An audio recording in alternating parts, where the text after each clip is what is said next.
Bonjour à tous. Dans cette vidéo, nous allons étudier l'algorithme de Freivolz. Donc, c'est un algorithme probabiliste qui permet de vérifier un produit matriciel. Donc, on se donne A, B et C trois matrices. Et l'algorithme de Freivolz, ce qu'il va faire, c'est qu'il va venir vérifier si A fois B est bel et bien égal à C. Ok. Maintenant, vu que c'est un algorithme probabiliste, euh, on aura une probabilité de faux négatif et une probabilité de faux positif. Donc c'est ce qu'on va venir étudier dans les questions 3 et 4.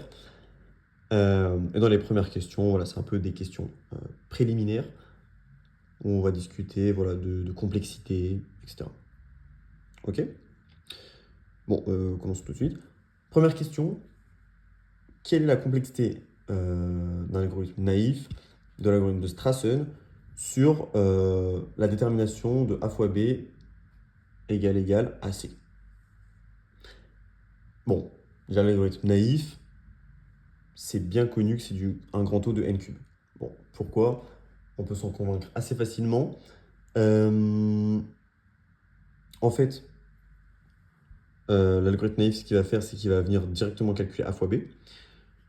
Donc, on a n carré coefficients à calculer déjà. Et pour chaque coefficient, on a n opérations à faire, car on aura une somme de n termes. En fait, en fait, c'est la somme des a, i, k, b, k, j. D'où les n opérations. Donc, en fait, on retrouve un grand taux de n cube voilà, de tête assez facilement. Et puis voilà, la comparaison AC elle peut se faire directement dans la grande boucle. Euh, donc voilà, pour chaque coefficient de A fois B, on vient d'abord le calculer, puis ensuite on vient le comparer à CIJ. Voilà, ça ne change pas trop la complexité, ça, la comparaison AC.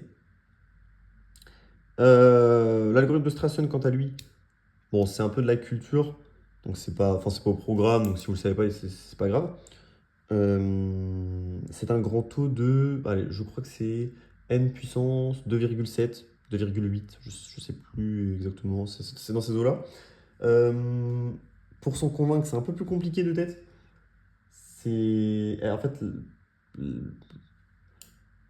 la réduction de la complexité, enfin l'amélioration de la complexité avec Strassen, elle passe par une astuce.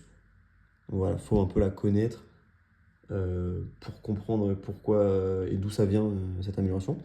En fait, ce que l'algorithme de Strassen fait, c'est que pour un produit A fois B, il va venir découper en matrice bloc A et B. Et en fait, on arrive comme ça à trouver des patterns avec des calculs, des opérations qui sont faites plusieurs fois. Donc l'algorithme de Strassen, justement, il va venir économiser là-dessus. Il va venir... en fait, il va faire moins de calculs voilà, en repérant un peu les opérations qui sont répétées. Donc ouais, c'est assez astucieux. Voilà, il faut découper la matrice, les matrices A et B en matrices blocs. Voilà, si on n'est pas sur des matrices carrées, c'est un peu compliqué. Si on n'est pas sur des matrices de la bonne dimension, voilà, l'idéal c'est un multiple de 2. Voilà, quand on est sur une matrice de taille 8-8, c'est idéal. Voilà, on a juste à couper je sais pas, bon, après, voilà, je vous avoue que là, de tête, je sais pas comment il découpe exactement l'algorithme de Strassen. Et voilà, si on est sur une matrice 8-8, on peut facilement découper en 16 blocs de 2 x 2. Alors par exemple, une matrice 19 x 19, voilà, bon, le découpage, il est pas intuitif. Strassen, d'ailleurs, c'est un bon entraînement, pardon, en TP, par exemple. Même, même c'est sympa de le voir en TD, l'astuce avec les matrices blocs, là. Euh, mais ouais. Ensuite, question 2. Tiens, d'ailleurs, ce qu'on va faire, c'est qu'on va écrire les réponses sur une autre feuille. Ça va permettre de garder comme ça une trace. Donc on a dit que l'algorithme naïf, il est en grand taux de n cube, et Strassen, il est en grand taux de n carré. Enfin, non, non, non, il est pas, non, non, il est pas en n carré, il est en en 2,7, je crois, 2,8. Bon, Vous viendrez me corriger dans les commentaires. Ok. Du coup, question 2. On se donne un vecteur colonne de Mn de Z. Ok. Mn1 de Z. Combien d'opérations sont nécessaires pour calculer A, B, moins C fois X? Là, alors là, c'est idem, c'est assez astucieux. Donc c'est pour ça que d'ailleurs, j'ai mis ces questions en questions préliminaires. En fait, bon, la première chose qu'on se dit, bon, on a A fois B à faire, ça va être un grand taux de n cube. Ok, comme à la première question. Et bien en fait, figurez-vous que non. En fait, en considérant l'associativité du produit matriciel, en fait, on peut se ramener à un grand taux de n carré. C'est assez astucieux et d'ailleurs, enfin, voilà, faut le savoir. Faut la savoir, cette astuce. Par exemple, si vous êtes aux euros, vous avez besoin de coder une fonction à un produit matriciel, faut la savoir. C'est assez bête de tomber dans le panneau et de passer à côté. Voilà, je vous la montre. Alors en fait, ce qu'on peut écrire, c'est que AB moins C fois X, c'est AB, non, ABX, pardon. Donc du coup, c'est BX moins CX. Ok. Bon, là, je vous apprends rien.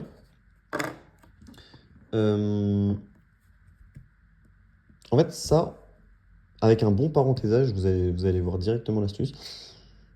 En fait, ça, c'est exactement égal à A fois BX moins CX. Et là, ça fait tilt dans votre tête, peut-être. En fait, là, on voyait un grand taux de n cube initialement, parce qu'en fait, on voyait A fois B. Là, on ne le voit plus. En fait, on voit B fois X. En fait, c'est un produit matrice, colonne, matrice vecteur. Idem, BX, c'est lui-même un vecteur. Du coup, en fait, quand on fait A fois BX, ça va être c'est une matrice fois un vecteur. Et idem, là, c'est matrice fois vecteur. Donc, du coup, on a... alors, du coup, la question, c'était combien d'opérations sont nécessaires? Donc, du coup, le nombre d'opérations, c'est 3 n carré. Voilà, là, ça va être n carré. Puis ensuite, là, ça va être n carré. Puis ensuite, là, c'est n carré. Donc, on a 3 n carré. Du coup, c'est un grand taux de n carré. Un polynôme en n carré, c'est un grand taux de n carré. Ok. Bon, là, c'était un peu les questions préliminaires, c'était de l'échauffement. Bon, maintenant, on va s'attaquer vraiment à ce qu'il y a un peu au dur. Ce qui fait même le caractère probabiliste de l'algo, c'est-à-dire les probabilités de faux positifs, les probabilités de faux négatifs. Ok. Bon, déjà, étudions un peu, regardons un peu le pseudocode déjà, pour comprendre l'algo, il fait quoi? Bon, comme on l'a dit, il prend 3 matrices en entrée, A, B et C. C'est vrai que dans le cas général, enfin voilà, l'algorithme de Frévald, il prend pas forcément des matrices carrées en entrée. Enfin, peu importe leur taille, tant que c'est bien codé. Voilà, tant que le produit est bien défini, voilà, il n'y a pas de souci, on peut l'implémenter. C'est juste, voilà, dans les premières questions, je me suis restreint aux matrices carrées parce que bon, c'est plus simple pour raisonner et puis c'est ce qui compte. Enfin, puis même, c'est assez rare en pratique de bosser avec des matrices triangulaires. Enfin, en tout cas, au concours, si vous avez ça implémenté, vous aurez des matrices carrées, hein, enfin, probablement. Ok. Du coup, il prend 3 matrices. Et en sortir, on voit un booléen. Donc il renvoie oui ou non. Donc il renvoie oui si A fois B égale à C. Il renvoie non sinon. Et on a bien sûr des probabilités d'erreur là-dessus, car c'est un algo probabiliste. Ok. Donc ce qu'il va faire, c'est qu'il va venir prendre un vecteur colonne aléatoire dans 0, 1. Ok, donc un vecteur des bonnes dimensions, voilà. Ok. Ce qu'il va faire, c'est qu'il va renvoyer A, B, moins C fois X est-il égal à 0. Donc ça, c'est un booléen, bien sûr. Ok. Question 3. Probabilité de faux négatif. Déjà, j'aimerais rappeler ce que c'est qu'un faux négatif, un faux positif. C'est assez important. Perso, j'ai une mémo technique pour m'en rappeler. Alors, mon astuce, c'est de se dire qu'un faux négatif, c'est d'abord un négatif. Donc en fait, c'est-à-dire que l'algorithme a renvoyé non. Ok? Maintenant, dire que c'est un faux négatif, ça veut dire que l'algorithme a renvoyé non et il aurait dû renvoyer oui. Ok. C'est-à-dire que dans notre cas, il a renvoyé non, c'est-à-dire que A, B moins C, X est non nul. Il aurait dû renvoyer non. Vous voyez bien que c'est impossible. Si A, B, X est différent de CX, il est impossible que AB est égal à C. Parce qu'ils divergent sur un même vecteur, ils n'ont pas la même image par un vecteur. Ça semble, voilà, ça semble assez évident. Alors voilà, c'est pas une question piège, hein, c'est pas une question piège. Si AB et C ne coïncident pas en X, c'est impossible que AB soit égal à C. C'est pas le même, endomorphisme. Enfin, bien sûr, là, j'introduis des notions d'algèbre linéaire. Enfin, non, oublie ce que je viens de dire, oublie ce que je viens de dire. Mais voilà, c'est que c'est pas les mêmes applications, en fait, tout simplement. Donc, c'est pas les mêmes matrices. Voilà. Dans notre cas, on parle pas d'application, on parle pas d'endomorphisme, on parle de matrice. Donc, ouais, c'est juste pas les mêmes matrices. Ok? Donc, cette probabilité, on peut l'appeler Pn. Moi, je l'ai appelé Pn. Pourquoi Pn? Parce que c'est la probabilité de négatif. De faux négatif, en l'occurrence. Donc, c'est égal à 0. Ok? Question 4. Montrons que la probabilité de faux positif est majorée par 1/2. Déjà, remarquons que la probabilité de faux positif est non nulle, déjà. Pourquoi? Un faux positif, du coup, avec la même astuce, le même raisonnement, du coup, c'est un positif, c'est-à-dire que l'algorithme a renvoyé vrai, a renvoyé oui, mais pourtant, c'est faux. C'est-à-dire que AB est différent de C. Donc remarquez que ça, c'est possible. En fait, on peut avoir deux applications AB et C, donc deux matrices AB et C, qui vont venir coïncider en un vecteur, qui auront la même image par un vecteur X, voilà, qui est aléatoire en l'occurrence, on s'en fout. Mais pour autant, c'est pas c'est pas les mêmes matrices. C'est pas parce qu'elles coïncident en un point que ce sont les mêmes matrices, les mêmes applications. Ça veut rien dire. Donc, on remarque bien ici que la probabilité de faux positif est non nulle. Donc ici, ce qu'on veut montrer, c'est qu'elle est majorée par 1/2. Ok. Bon, j'ai introduit plein de notations ici. J'ai mis une petite indication sur le raisonnement qu'on va faire. Parce que sinon, ça peut vite devenir lourd. Et enfin, voilà, c'est pas le cœur de l'exo. L'exo, c'est plutôt de s'intéresser à la logique derrière. Euh, voilà, la partie calcul, euh, probabilité, c'est pas, c'est pas le cœur. Voilà. L'idée, c'est vraiment de comprendre ce qui se passe. Puis voilà, ensuite là, on introduit des notations et ça devient vite assez fouillis. Donc voilà, c'est pour ça que j'ai pris cette initiative-là de mettre plein de notations. Du coup, déjà A, B moins C, je l'ai appelé D. On va la supposer non nulle parce que sinon, sinon en fait, la probabilité est nulle, hein, parce que c'est des applications qui vont être égales, donc elles vont coïncider en tout point. Donc on suppose D non nul, c'est-à-dire que AB est différent de C, donc on se place dans le cas où il peut avoir un faux positif. On la note du coup D. Ensuite, on va noter Y, c'est le vecteur D fois X, donc c'est un vecteur Y, donc D fois X.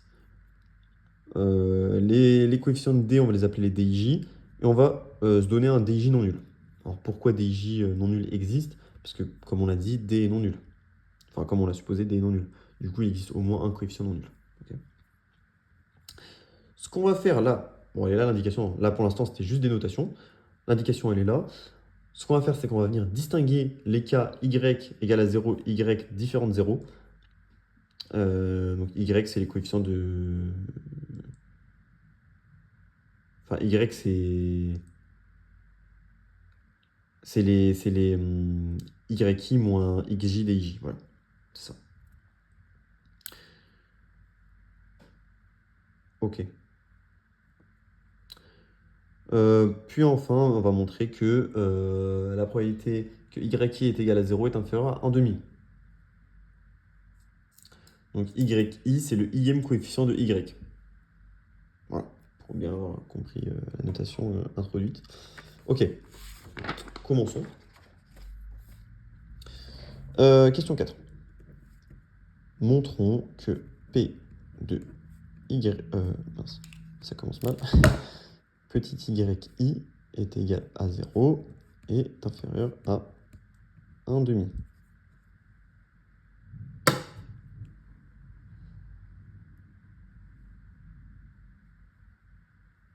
Ok. Ce que je vous propose, c'est de considérer le bon système complet d'événements. En fait, elle repose là l'astuce. Elle repose dans ça l'astuce, c'est qu'en fait, on a deux événements. En fait, on a y égale 0, y non nul. Et en fait, ça nous fait un système complet d'événements. En fait, on a A et A bar.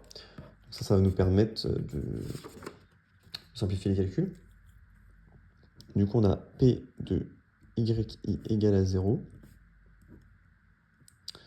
C'est égal à P de yi égale à 0 inter y égale à 0 plus P yi égale à 0 inter y non nul. Ok. Pourquoi je passe directement à la somme? Parce qu'en fait, c'est une union disjointe d'événements. C'est des événements qui forment un SE. Donc voilà, on peut passer à la somme directement. Ok. Là, ce qu'on va faire, c'est que ça, on va le réécrire avec des probas conditionnels. Ok. P de y égale 0, inter y égale 0. Ça, c'est P de y égale à 0 fois P de y égale à 0 en sachant que y égale à 0.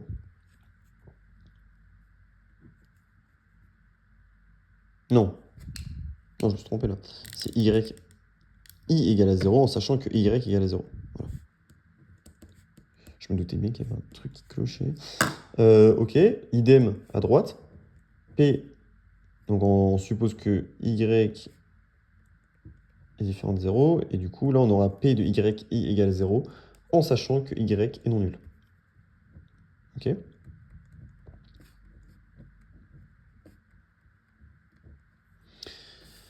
Ok, là, va falloir bien, bien identifier les bonnes choses en fait. À gauche, P de yi égale à 0 en sachant que y égale à 0. Donc en fait, on se place dans le cas y égale à 0. Donc y égale à 0, ça veut dire que yi est égal à xj dij. Ok. Et nous, ce qu'on veut, c'est que y égale 0. Donc y égale 0, c'est-à-dire que xj dij est égal à 0. Ok. Or, on a supposé que dij est non nul. Donc, il est nécessaire, enfin, c'est exactement la probabilité que xj égale à 0. Parce que xj, je rappelle que x, il a valeur dans 0,1. Enfin, xj, voilà, c'est des coefficients dans 0,1. Ok. Du coup, ça, cette probabilité, on l'a identifiée. C'est exactement xj égale 0. Donc ça, on va le noter déjà pour pas qu'on oublie. On va passer à la probabilité de droite, pardon, juste après. Donc ça, c'est P de y égale 0 fois P de xj égale à 0. C'est exactement ça. Ok. Là, on a P de y différent de 0. Donc, on se place dans le second cas. Donc, y différent de 0. Ça veut dire que yi est différent de xj dij. Ok.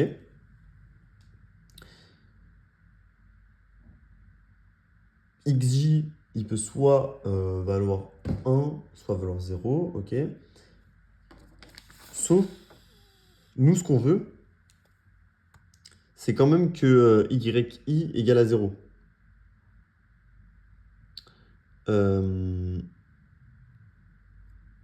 Donc en fait, bah là, ok. En En fait, on a yi qui est différent de xj dij. Et en plus, yi est égal à 0, par hypothèse. Donc, xj est différent de 0. Sinon, on aurait 0 et 0, ce serait bon. Là, sauf là, c'est pas bon, c'est différent. Donc, xj est égal à 1. Bon, après, remarque, en fait, c'est pas une condition suffisante. On peut très bien...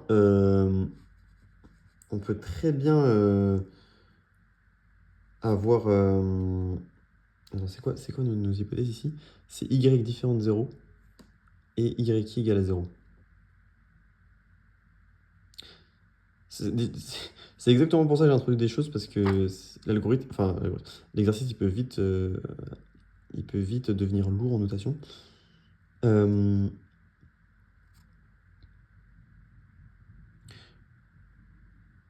Ouais, enfin voilà. Y différent de xj dij. Enfin voilà, il y a plein de combinaisons possibles. Admettons, là, on a dij égale 5 et yi égale 4. Enfin voilà, que ce soit 0 ou 1, ça change rien. Mais en fait, le fait que ce soit 1... Ah ben non, parce qu'on a supposé y égale 0. En fait, le fait que juste que xj soit égal à 1, en fait, c'est une condition suffisante. C'est une condition suffisante pour qu'on ait cet événement qui est réalisé. Ok? Donc, vu que c'est une condition suffisante,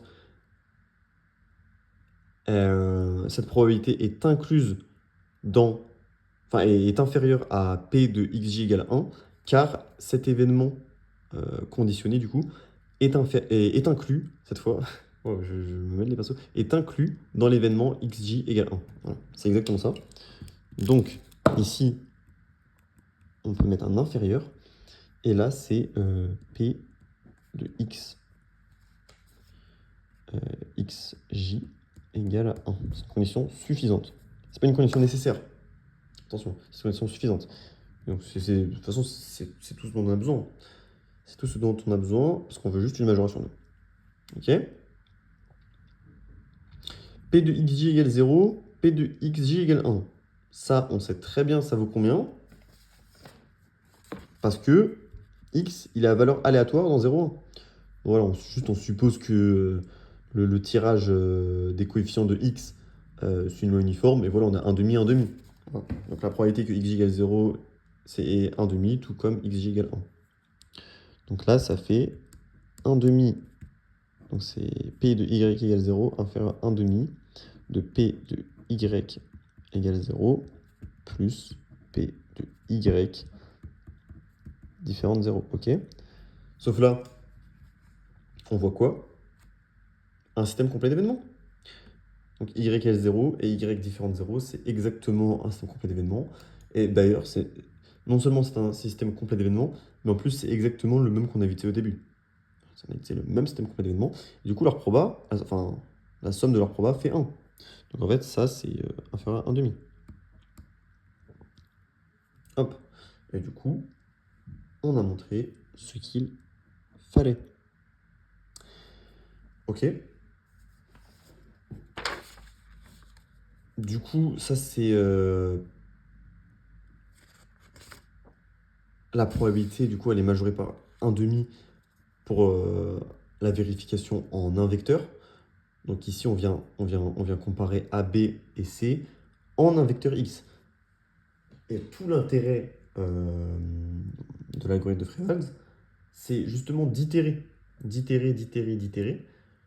sur un certain nombre de vecteurs. Et ça va nous permettre justement d'affiner. Ça va nous permettre d'affiner la probabilité. Parce que, en fait,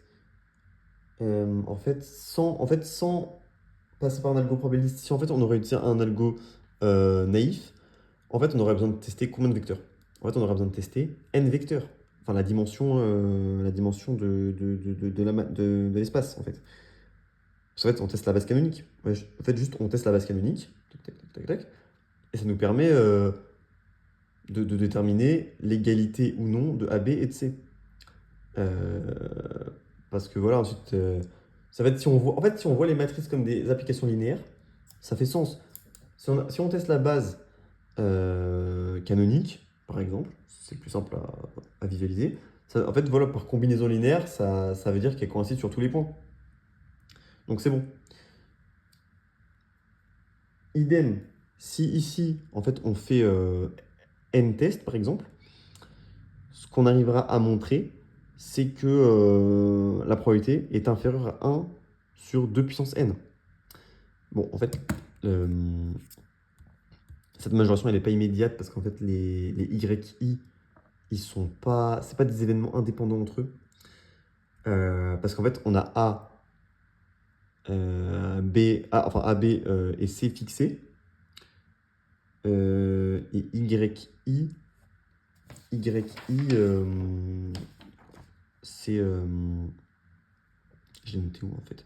Et voilà, YI, c'est le ième coefficient de DX. Enfin, voilà, ils sont pas... Les coefficients sont dans un certain sens liés entre eux. On peut pas dire que les événements sont indépendants, donc on peut pas passer au produit assez facilement. Mais quand même, on peut quand même majorer par 1 sur 2 puissance n. Je crois que c'est la formule du crible, je crois, qui nous permet de voir ça.